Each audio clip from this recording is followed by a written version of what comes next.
this is the beautiful thing about therapy is so often, so many of us go through life with these masks on, with these personas, because we're trying to be lovable, we're trying to be worthy, we're trying to be good enough. And so we think we need to become something or someone else in order to be, have this sense of love and belonging and acceptance. But then I get to see people in their raw, unfiltered selves and who Mhm. people truly are without all of the pretending and the trying and the pleasing and the performing and the perfecting. That's the beautiful part. That's what I am drawn to. That's what all humans are drawn to, right? And we think the Mm. things that make us unlovable are actually the things that make us the most lovable.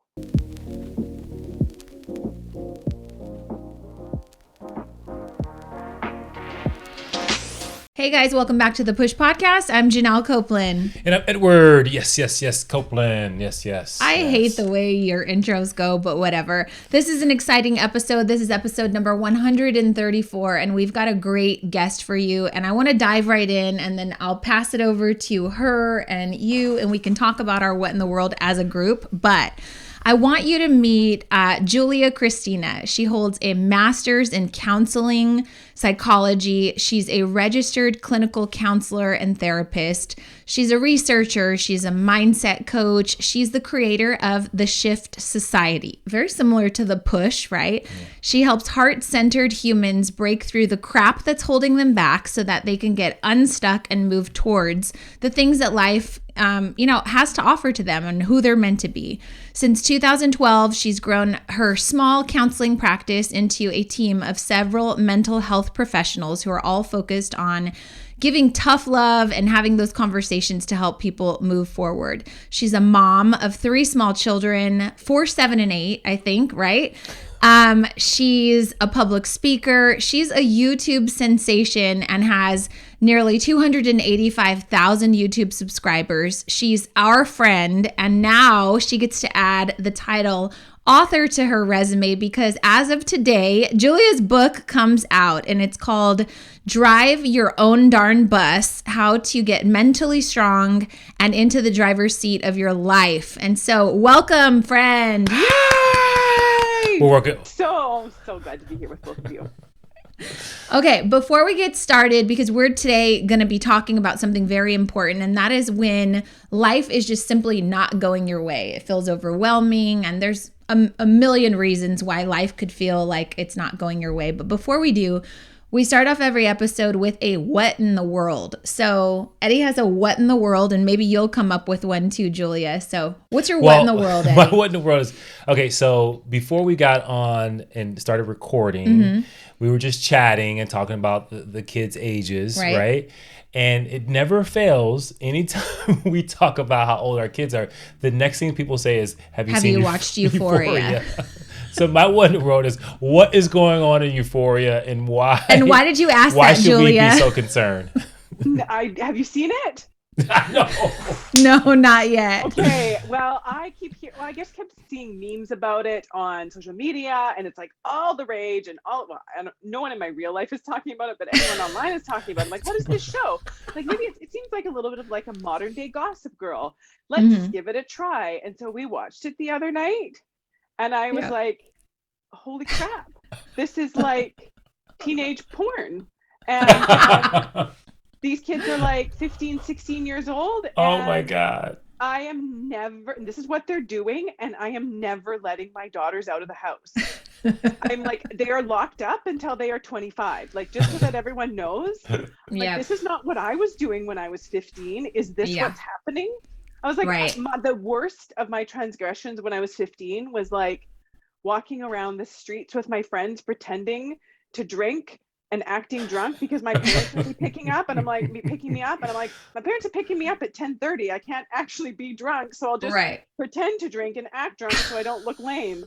Like, that was like the worst of what I was doing at 15. And these girls and these kids, and I'm like, this is what's coming. So when I saw this, I was shocked and appalled. And so I'm just very curious about how you got your girls through teenagerhood. Oh my goodness. And they are lovely girls. And I'm like, please tell me how to do it. Well, I'll tell you that we did not have a lot of bumpers and boundaries, but we really we welcomed open communication. So for example, the youngest was like, Mom, there's this really inappropriate show and I want to get your permission. Can I watch it? And I was like, inappropriate, like how? And she's like, drugs, sex, boys, all of it. And I go, okay, are you mature enough to handle that? And she goes, yeah. I said, okay, are you mature enough to know like right from wrong? Are you mature enough? So we had an open communication conversation about it. And I said, you promise that if you watch it and there's something highly inappropriate that you're questioning, you come to us for questions and clarification, not your dumb friends who are ignorant and, not well-versed in life. And she said, yeah. And it has sparked a lot of great conversation. And so we let her watch it, but my sister who has small children like you is like, oh my God, you let her watch this. And I'm like, you know how mature she is. And she's also talked to us about a lot of this, but from what I hear, what I gather, we should watch it because there's a lot of penises. I'm a little afraid, but I think go ahead.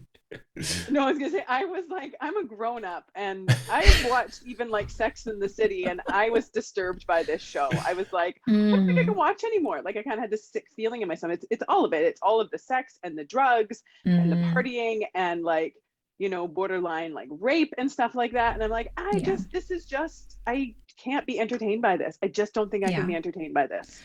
What if you watched it from the lens of, okay, these are conversations I've got to beat, television and the media to my kids to have these conversations so that, if they do stumble across a show like this, it's not the first time they're hearing about this stuff. Yeah. And what's interesting is like one of the things that I think we try to do is not to like bring a lot of shame to some of these and I think that when you make it taboo and you can't talk about it, like you had an open conversation with Jordan, what ends up happening is they feel like they do have to hide it. Like just like in the theme of this episode, like when things don't go well in your life, people don't necessarily ask for help. They kind of go into a place of shame. And I think kids, especially who don't understand the world, says, well, the only way I can get through this is to keep it a secret, not tell my parents that I know about it. Right?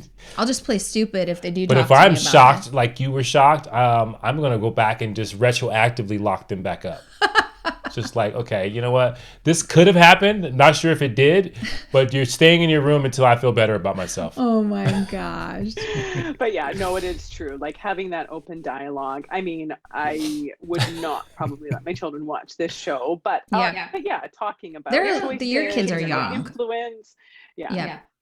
Even when they were older, to be honest, like even when they're older, it's pretty. It's pretty gritty. It's pretty gritty. Yeah, we're gonna watch it tonight. We're gonna watch it tonight. So there's like nothing's off the table. Like, I will say one of the episodes that they filmed during COVID was very much about addiction, and it was more of like a just 2-person kind of dialogue in the whole entire episode, and it was beautiful from like an acting perspective and a storyline. And Jordan was so moved by it that she said, Mom, I want you to watch this. This is one of the most incredible episodes I've ever seen on television. And so that was, sparked a whole conversation about addiction and teenage addiction and just like, finding a mentor and like who saves you and can you save yourself? And so that sparked a great conversation, but I will go back. And then I asked her, I said, should we be watching that? And she said, I think you should watch it just so you know what it is. You should watch it, but don't watch it with me. That would be kind of awkward. I was like, yeah, I totally feel you. Nobody wants to sit next to their parents and watch a sex scene. That's like the most embarrassing thing. So even to this day, I'm like, my mom's here. Oh, and man, your mom. Like, can my parents handle this? They handle this. Right. So kind of segueing into like the mental health and the fact that, there's shame around things and things don't go your way. You're an expert when it comes to therapy because you've earned a degree, you've got a master's, and you have a practice and you help people. Can we talk about like what kind of state people are in when they come to you? Because I would imagine, and I could be wrong, people think that there's something wrong with them or there's something wrong with their life or there's something wrong with their world. And then they finally, if they're smart, break down and say, I think I might need some help. So let me go seek some therapy. Is that an accurate kind of Somewhat, right? I think there used to be this idea that you only go to therapy if like your life is absolutely falling apart, you are absolutely falling apart, you can't cope, you're going crazy, like everything is just out of control. And it used to be that, yeah, it was this whole idea that a therapist is someone you go to only when things are like dire. And I think that's shifting now, because a lot of my clients are just regular people who are like, I I I think I can have better, right? Like I Yep. think I can feel better. I think I can do things better. I think I can have better relationships. I think I can have better communication. I think I can deal with this stuff in my past so that it's not continuing to plague me. I'm not sort of living under this. I think that there's clouds hanging over me that I can clear. I just don't know how. And so I need some support in that. I need some tools around that. I need someone to talk to, right? Like, how great is it to spend an entire 50 minutes talking to someone who is there just to hold the space for you and be there for you, and you don't have to feel guilty about it. You don't have to feel like you monopolize their entire hour, right? Like that's what they're there for. And as a therapist, and I think most therapists can attest to this, we develop really like strong caring feelings for our clients, right? It's not like people are like, oh, they're just paid to care. We are paid and we care, right? Like it's not together. It's both of them exist at the same time, because how can you not start to deeply care about someone who is being their true authentic selves, right? Like this is the beautiful thing about therapy, is so often so many of us go through life with these masks on, with these personas, because we're trying to be lovable, we're trying to be worthy, we're trying to be good enough, and so we think we need to become something or someone else in order to be, have this sense of love and belonging and acceptance. But then I get to see people in their raw, unfiltered selves, and who people truly are without all of the pretending and the trying and the pleasing and the performing and the perfecting. That's the beautiful part. That's what I am drawn to. That's what all humans are drawn to, right?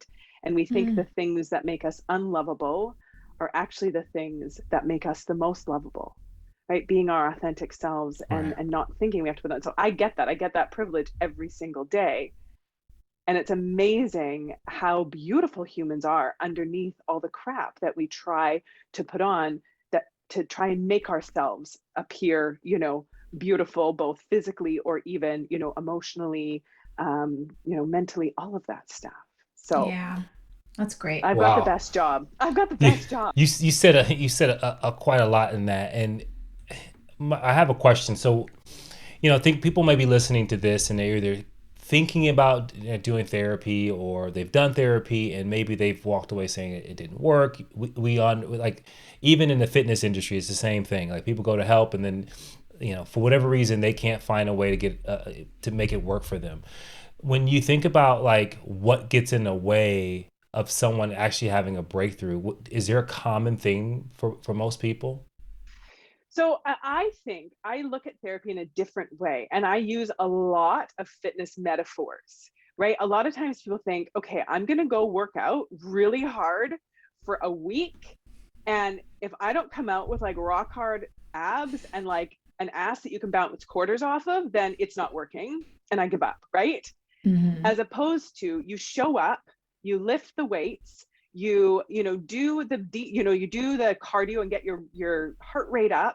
You do that, in these intervals and in with that commitment on a regular basis. You show up and you do the work, and you build those muscles, and they start to form. And you can't see yourself getting stronger in a moment, but when we understand about how muscles like tear and then rebuild, and it's this like slow kind of building process, it's the same way with our brain, right? As we're working things out, as we're changing how we think, as we are healing kind of wounds from our past, as we are, creating a healthier, stronger, more secure relationship with ourselves, this is work that requires kind of continuous investment over time. And then in like a couple months, all of a sudden something happens, someone says something to you, someone makes a comment to you in a meeting, and it doesn't ruin your whole day, right? You don't go into this tailspin of like, oh my gosh, I'm such a loser. Why did I say that? What are people thinking about me? I don't deserve this. I don't belong here, whatever that is, right? You don't all of a sudden go into this tailspin, because you've learned how to manage your mind. You've learned how to filter information that's coming in, and you've developed that stronger sense of self so that things don't knock you down nearly as easily. But that's an investment over time. Same thing with, going to the gym and building these muscles. All of a sudden you lift up your kid and you don't strain your back. And you're like, I didn't even know I was getting stronger. But did this child get lighter? Like, what just happened? This just felt so much easier because you didn't see these changes happening, but they were. And so that's a lot of what I teach. And sometimes people do have big breakthroughs, right? Where they have this sort of big aha moment, but that is not sufficient to create lasting change. It feels good and it can be really like relieving, but then we have to build on that. Now that I've had this breakthrough, now that I understand, now that I see things differently and understand myself differently, I have to keep going and sort of nurturing that shift.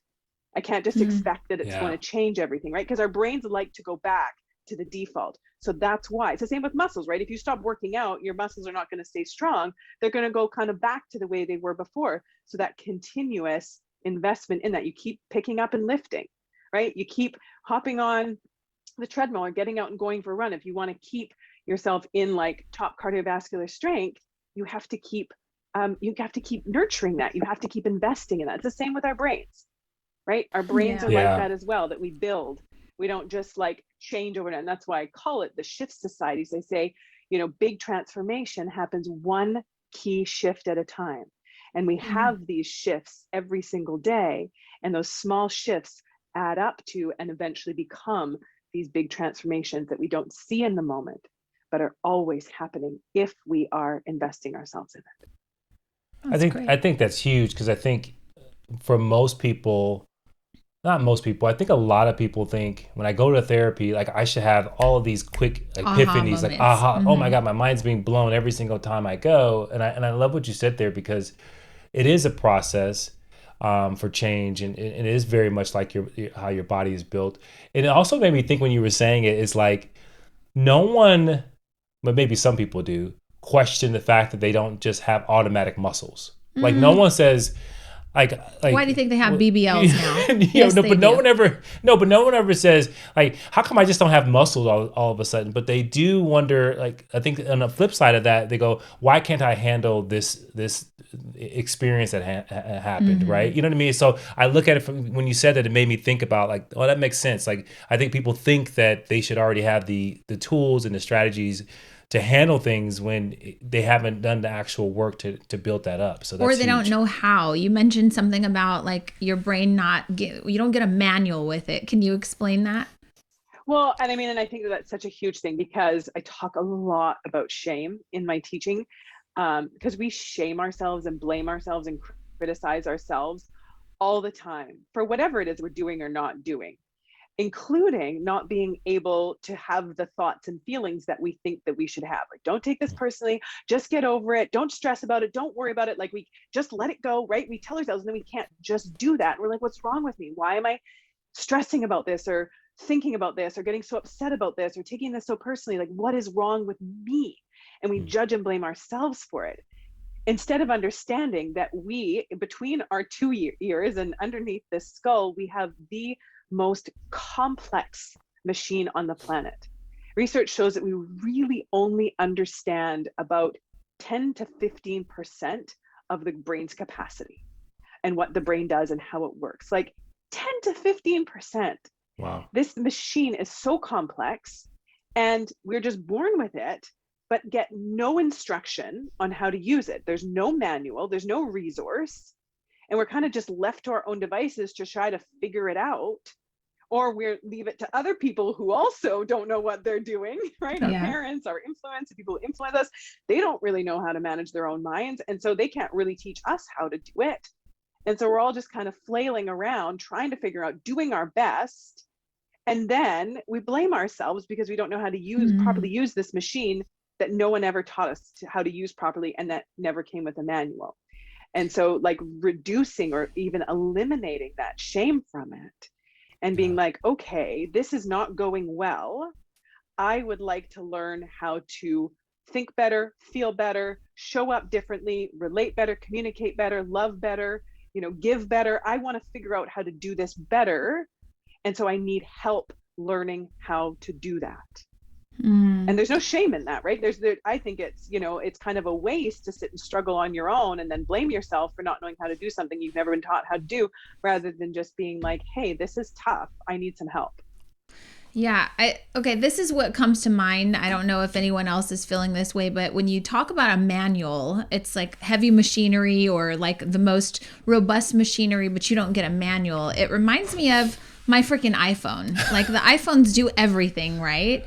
And Eddie, works for Apple. He sometimes says like, oh, you didn't know your phone did this? I'm like, screw you. How the hell am I supposed to know this? This phone doesn't even come with a manual. So I have no shame in not knowing how to use all the features of my phone because I know that there's no manual. Even though I say sometimes you should be ashamed of yourself for not knowing this. Stupid. But what I'm saying is like we immediately have shame around the things we think we should know better, right, or we should be tougher around, or we should have intrinsically known. But you're right, it didn't come with a manual. So the next time you find yourself beating yourself up, I think you need to remind yourself like you're no different than an iPhone manual that doesn't exist.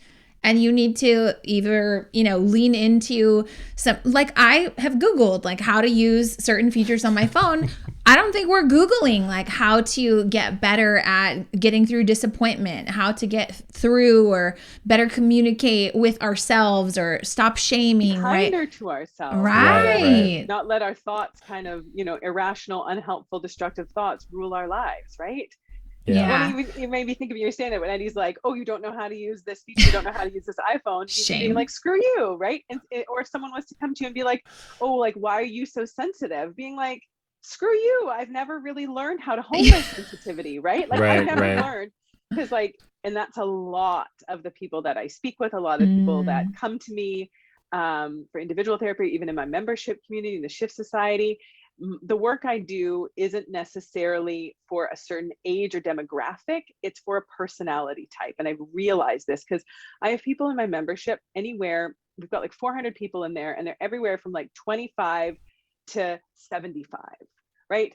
Men, women, non-binary, like we have all kinds of people, but the one common thread is that they are highly sensitive, empathic, caring, compassionate people that feel things big and have never learned how to manage those big feelings in a way that doesn't make them feel like they're being kind of like swallowed by them, right? And so the beautiful thing about being a deeply sensitive, empathic person is that I'm one too, and we love big, right? We love so big, and we care so big, and we're passionate, and we are compassionate people.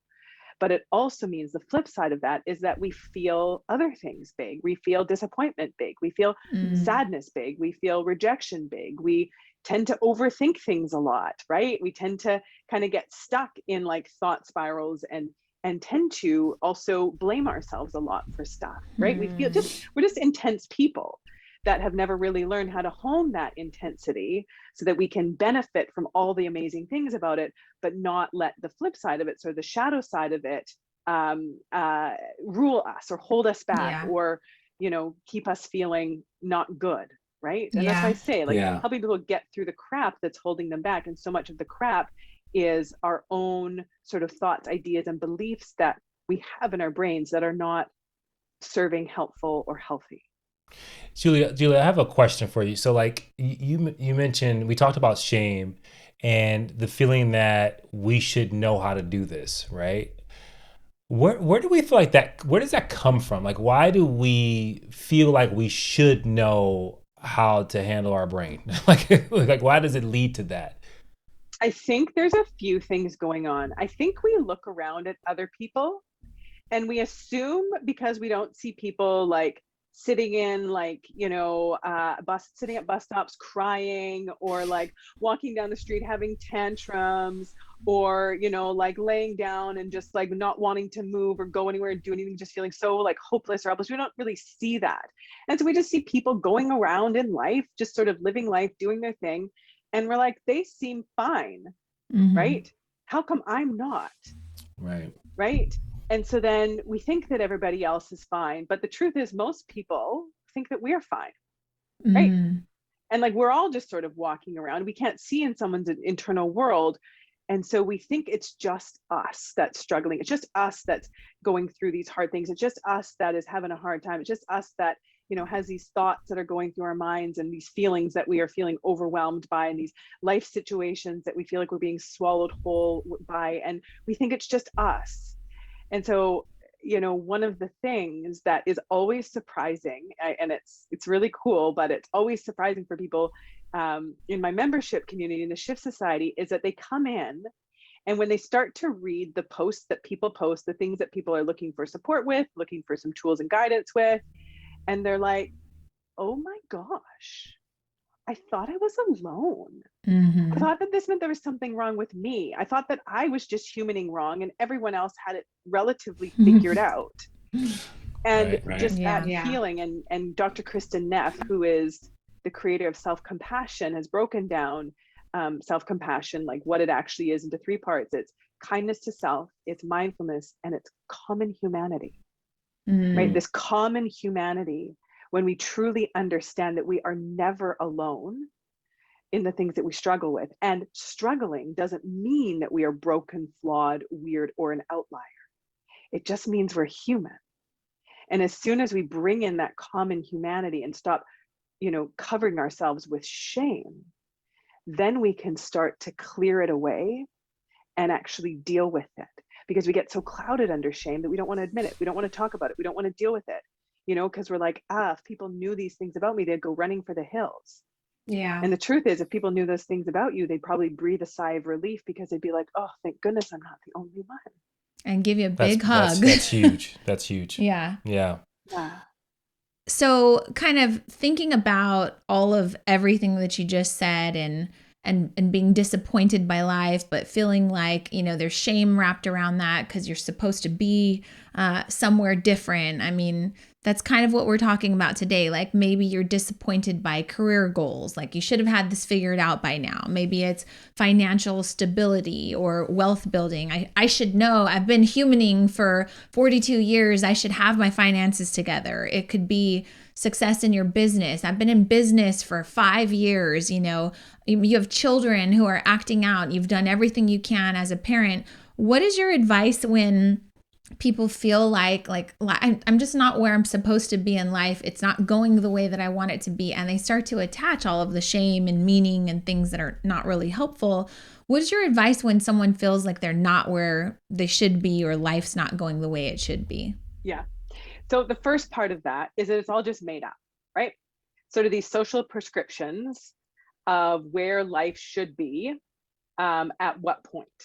And maybe we kind of decided this, that like, okay, I should be married by the time I'm 25. I mean, that was what it was kind of when I was younger. Like, holy cow, now I'm like, that's very young. Right. But I should be married by the time I'm 25, have my first child by the time I'm 27, we have my career established by the time I'm 30, my vacation home by like 32, or my actual house by 31, whatever that is. We have these ideas, and it's all just made up. Like it's all just thoughts.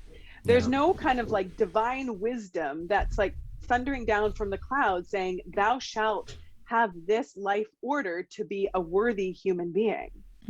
Right? We just make it up, and then we base our worth on whether or not things have gone the way that we have made up that they should go. So then we start to feel bad about ourselves because we haven't fulfilled this like made up scenario that's only partially within our control.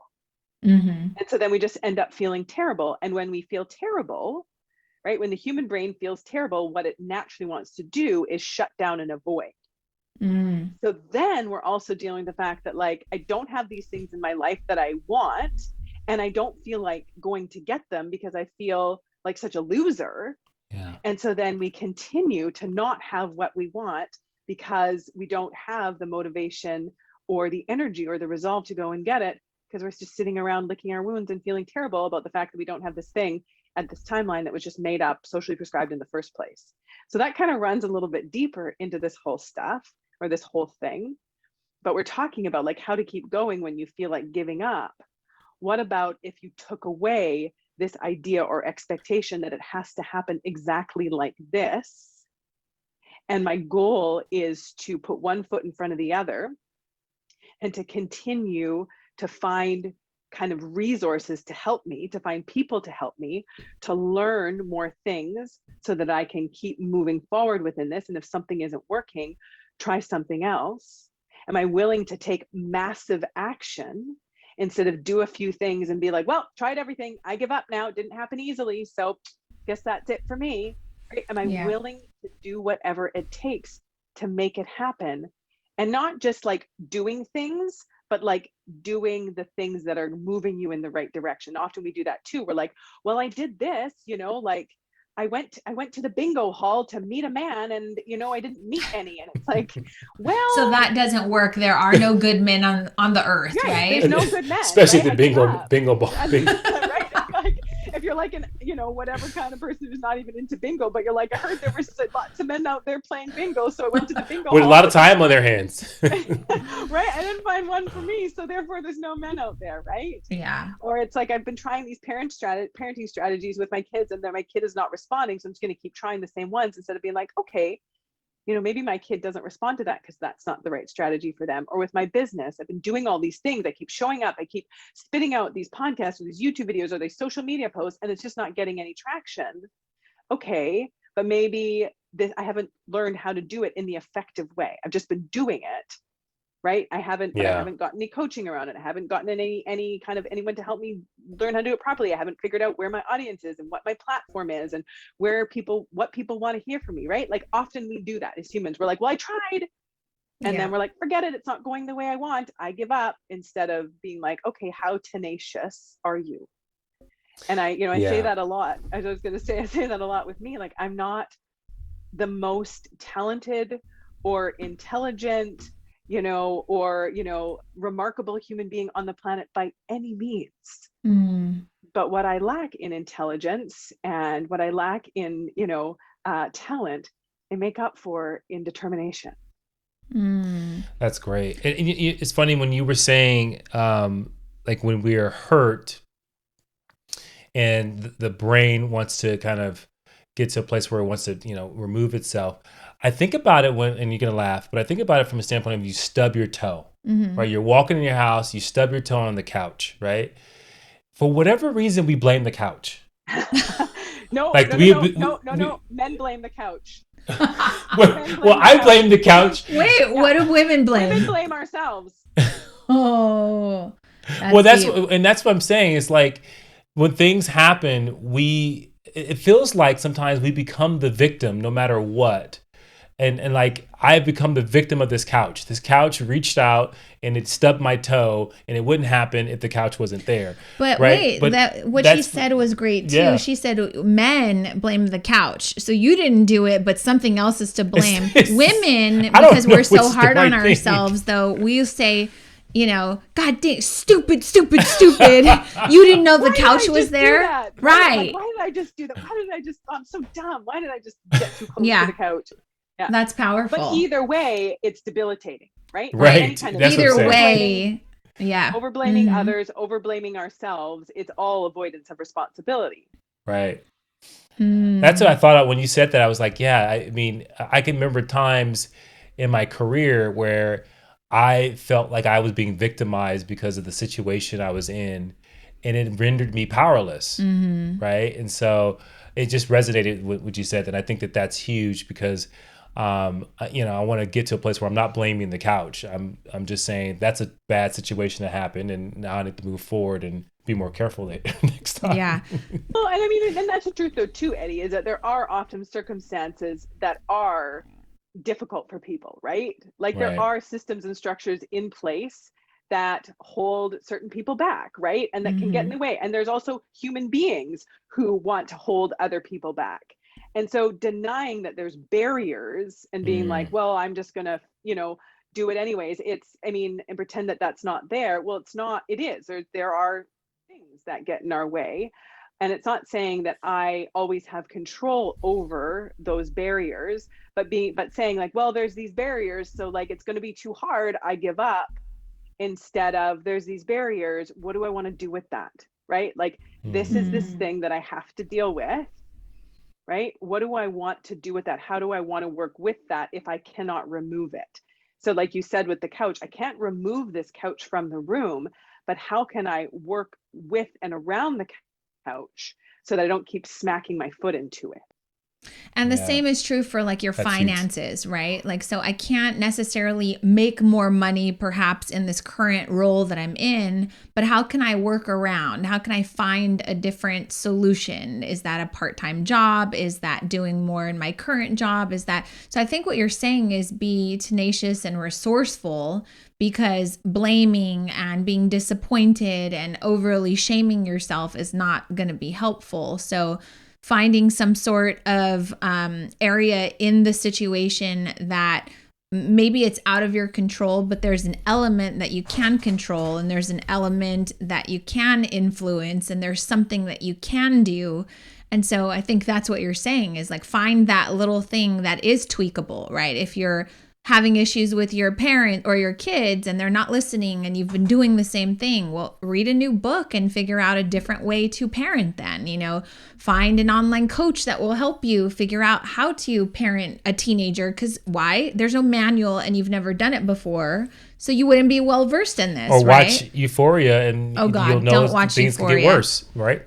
But and that's it, right? Like I love that saying that says we don't always have control over our circumstances, but we always have choices within them. That's powerful.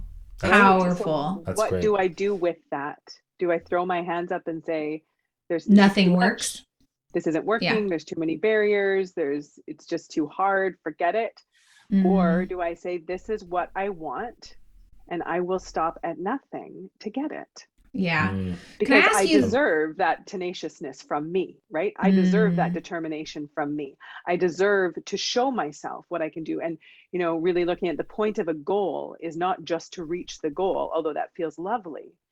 But the bigger point of a goal is, who do I need to, or how do I need to become in the process?